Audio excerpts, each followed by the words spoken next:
A ver, para arrancar esta inmersión profunda, imaginen el siguiente escenario por un segundo. Haz de cuenta que alguien está experimentando, no sé, ese momento cumbre. Ajá, ese instante de conexión. Exacto.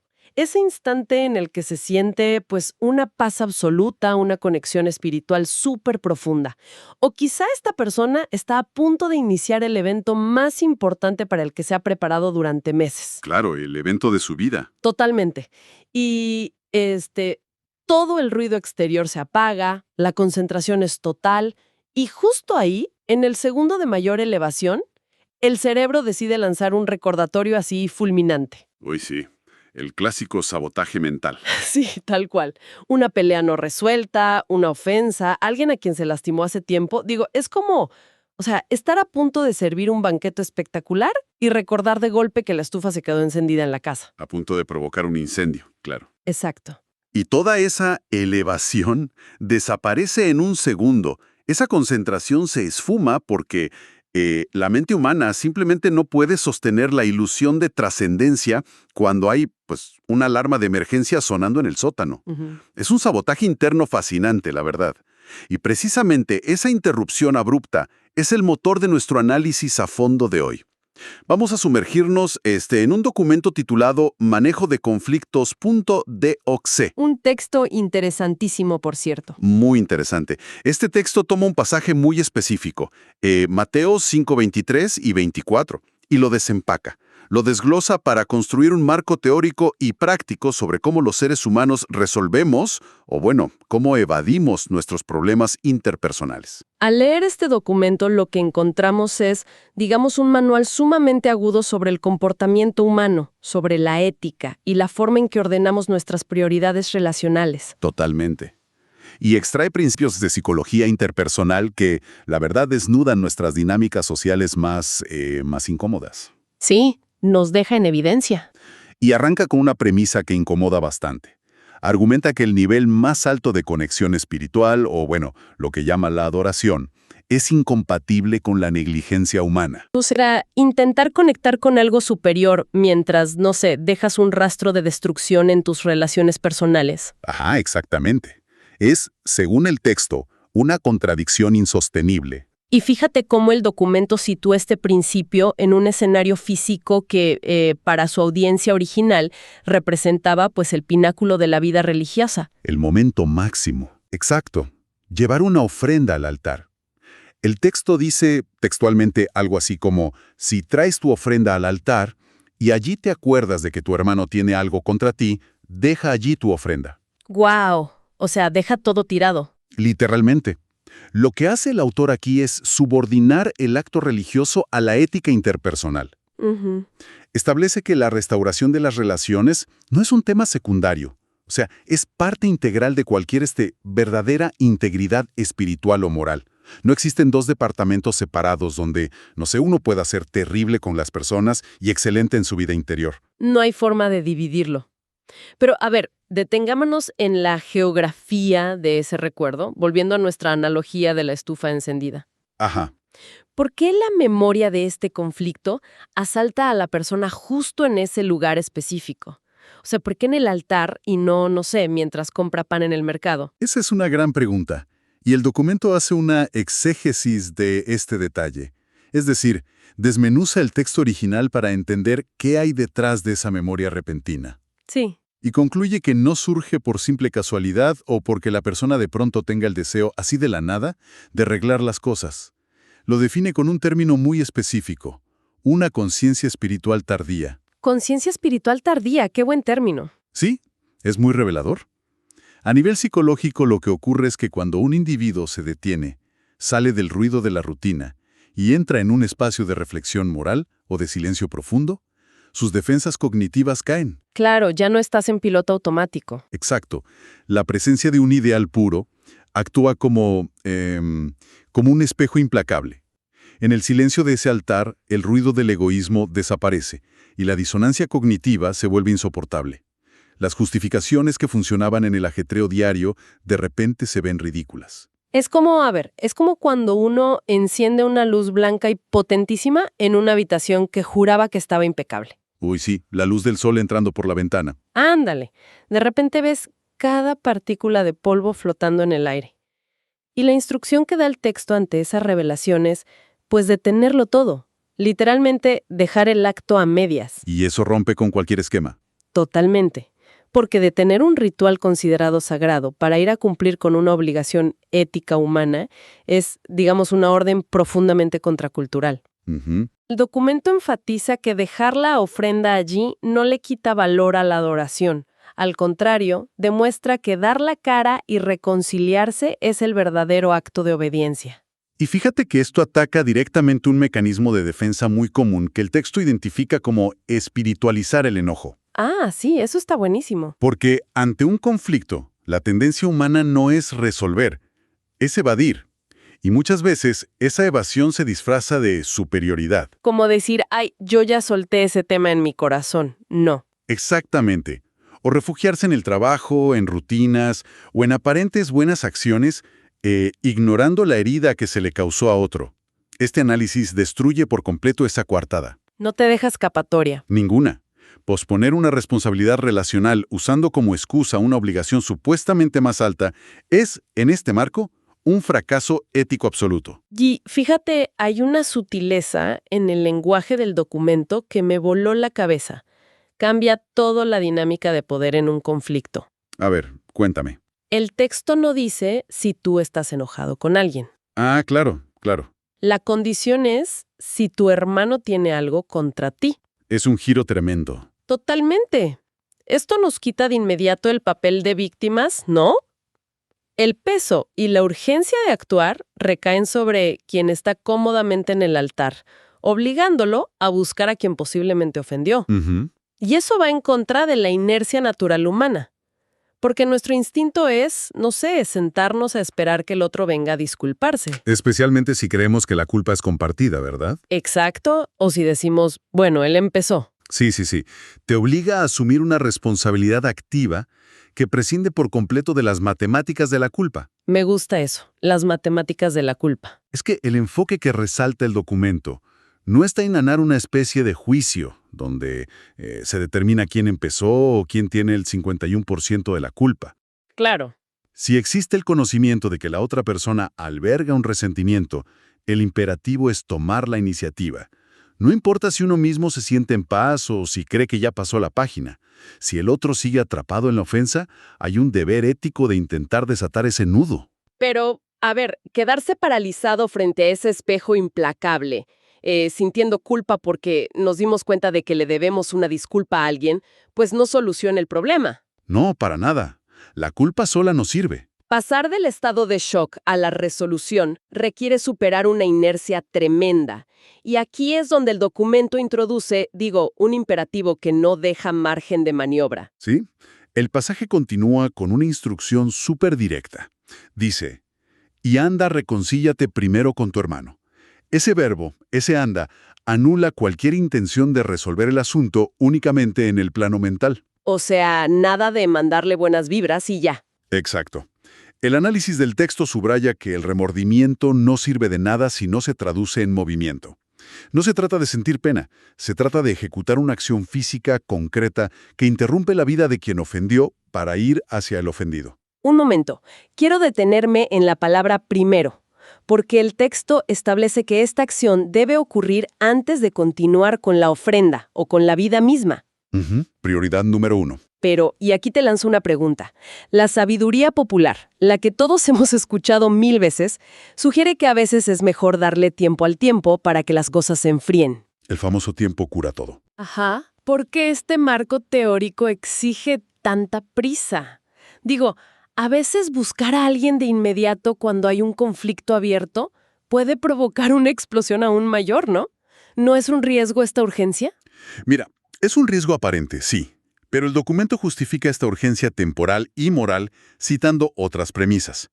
Menciona, por ejemplo, a Romanos 12:18 sobre estar en paz con todos en cuanto depende de uno. Ajá. Y Efesios 4:26 y 27, con esa advertencia famosísima de que no se ponga el sol sobre tu enojo. Uf, sí. Desde la óptica psicológica que apoya este texto, la idea de que el tiempo lo cura todo es una falacia peligrosísima. ¿En serio? Totalmente. El tiempo no cura, el tiempo solidifica. Si se deja que el sol se ponga sobre el enojo día tras día, ese resentimiento se calcifica. Se hace piedra. Exacto. La mente humana, cuando se la deja rumiar un conflicto en aislamiento, tiende a reescribir la historia. Se victimiza más y demoniza al otro. La distancia crea paredes más gruesas. Por eso la prisa. La palabra primero busca interceptar el conflicto antes de que el orgullo y la amargura lo vuelvan intratable. ¡Qué fuerte! Y dar ese primer paso requiere tragar un orgullo monumental.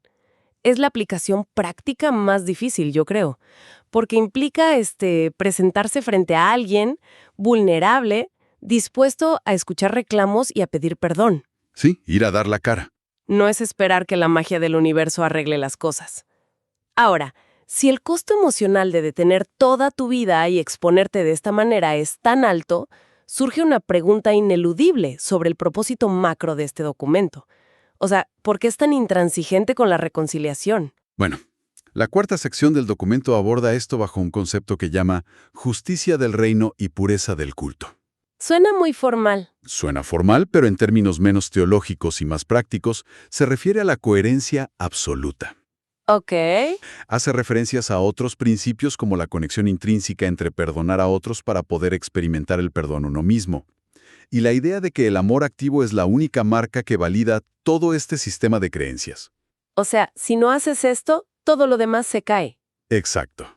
La inferencia aquí es que la capacidad de reconciliarse es la única evidencia tangible de que los valores de una persona son reales y no meras posturas intelectuales o de fachada. De hecho, el texto lanza una afirmación que me parece la columna vertebral de todo esto.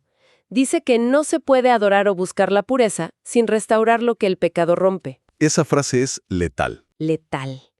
Y luego plantea una pregunta que, funciona como una auditoría personal. Cuestiona si nuestras rutinas, nuestra aparente bondad pública o nuestra asistencia a lugares de culto son, en realidad, un disfraz. Un disfraz para ocultar relaciones que hemos dejado destrozadas por negligencia, ¿sí? Exactamente. Es una confrontación súper directa a la hipocresía. Pregunta si estamos utilizando la imagen de ser buenas personas como un escudo para no hacer el trabajo sucio y doloroso del arrepentimiento real. Es como, se me ocurre esta analogía, es como pintar sobre una pared que tiene una fuga de agua interna. Ajá, a ver. Aplicas la pintura nueva, que vendría a ser esa imagen impecable, ¿no? Esa asistencia perfecta o ese comportamiento público intachable. Superficialmente, la pared se ve brillante, se ve hermosa. ¿Pero por dentro? Pero si no abres el muro y reparas la tubería rota, que es esa relación fracturada que estás ignorando, el desastre es inevitable. Eventualmente la pintura se va a descascarar porque todo es una fachada. La analogía funciona perfecto. Pero, el problema con la humedad es todavía más insidioso. Sí, es verdad. No solo bota la pintura, sino que pudre los cimientos lentamente y contamina el ambiente sin que te des cuenta hasta que ya es muy tarde. Te das cuenta cuando ya se cayó el techo. Así es. Y el resentimiento no resuelto opera de la misma forma. Por eso el texto es tan estricto. Advierte que usar los rituales o la imagen pública para encubrir fallas éticas es, el mecanismo de autojustificación más antiguo de la humanidad. Totalmente. Es mucho más fácil donar dinero a una causa o asistir a un evento benéfico que mirar a los ojos a un familiar y admitir que fuimos crueles y asumir la responsabilidad. Sí. Entonces, el diagnóstico está clarísimo. No podemos solo pintar la pared. Tenemos que reparar la tubería. Pero aquí entramos a un terreno súper minado. A la práctica. ¿Cómo rascamos esa pared y arreglamos la fuga sin derribar la casa entera? Porque ir a confrontar a alguien que tiene algo contra ti puede escalar rápidamente si no se tienen las herramientas adecuadas. Claro, puede terminar en otra pelea. Exacto. Y aquí el documento pasa de la teoría a un manual de instrucciones, con dinámicas muy específicas para la resolución. Así es. Y para construir este manual, la fuente extrae principios de comunicación de otras áreas. Menciona Santiago 1.19, que introduce la regla de ser pronto para oír, tardo para hablar. Pronto para oír. Sí. Escuchar primero. Luego suma la necesidad de buscar una sabiduría que sea pacífica y amable. Y finalmente, habla de restaurar con mansedumbre, un término que implica poder bajo control. O sea, una fuerza que no busca aplastar al otro. Pero aquí la teoría choca brutalmente con la naturaleza humana. El documento pide equilibrar la mansedumbre con la verdad. Y la instrucción es clara, en que no se debe encubrir el problema ni barrerlo bajo la alfombra, no. Ajá, no hay que ignorarlo. Pero decir la verdad suele sentirse como un ataque. Si yo me siento a arreglar un conflicto y pongo mi verdad sobre la mesa, para la otra persona eso suena automáticamente a acusación. Y sus defensas se disparan. Por supuesto. ¿Cómo resuelve este texto la tensión entre ser absolutamente honesto sobre lo que pasó, pero mantenerse pacífico y manso? Bueno, ese es el núcleo de la inteligencia emocional que plantea el texto. La clave para que la verdad no se convierta en munición de ataque está en el orden de los factores. A ver. Por eso el principio de ser pronto para oír encabeza la lista. La mansedumbre no significa hablar bajito, significa desarmar la actitud defensiva del otro a través de la escucha activa. Ah, ok.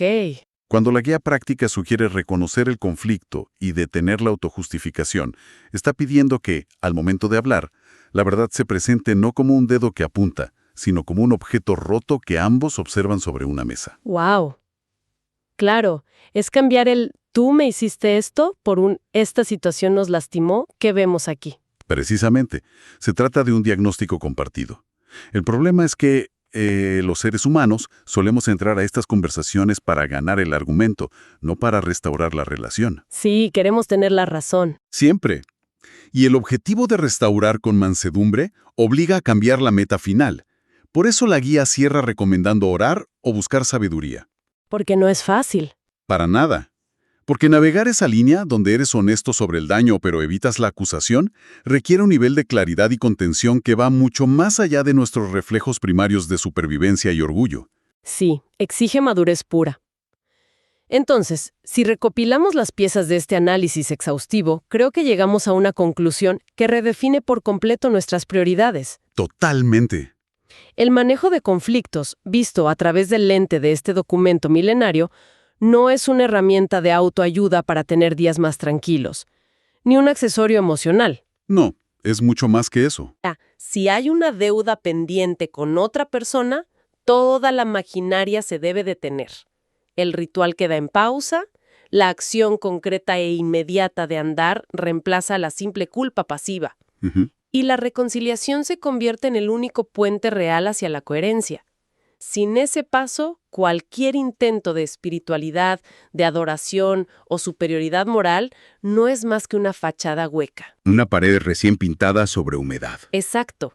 Solo a través de la restauración, el culto deja de ser una forma vacía para volverse comunión auténtica. ¿Sabes qué? Toda esta progresión de ideas nos deja frente a un panorama que, al trasladarlo a la manera en que vivimos hoy, resulta profundamente inquietante. ¿En qué sentido? Bueno, el documento establece que es en el altar, en ese instante preciso de pausa, silencio y enfoque contemplativo, donde la mente logra acceder a esta conciencia espiritual tardía que mencionábamos. Claro. Es en la quietud donde recordamos a quien ofendimos, porque las barreras del ego caen. Es el único momento donde el ruido no puede silenciar a la conciencia, digamos. Exactamente.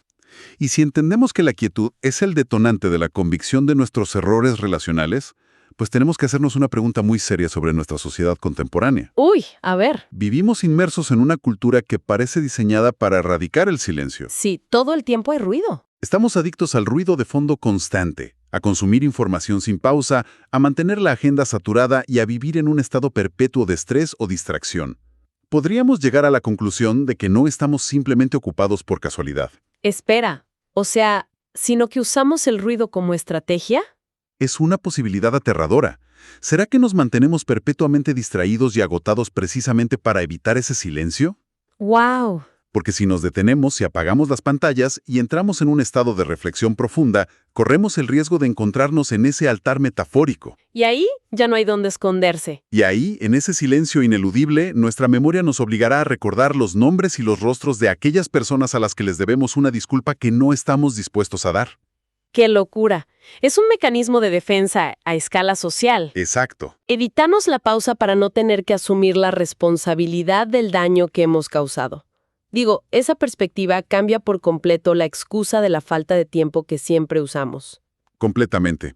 Deja una interrogante monumental para que cada mente que nos acompaña hoy la procese en su propia vida. Creo que es un momento propicio para observar esas ofrendas que ponemos por delante de nuestras responsabilidades humanas. Así es. Para raspar un poco la pintura de esas paredes perfectas que mostramos al mundo y descubrir quién está del otro lado, esperando simplemente que tengamos el valor de caminar hacia ellos y decir, oye, hablemos. Un paso que lo cambia todo. Ha sido una exploración verdaderamente reveladora, una inmersión profunda que nos deja mucho en qué pensar. Gracias a quienes nos escucharon hoy, hasta nuestro próximo análisis a fondo.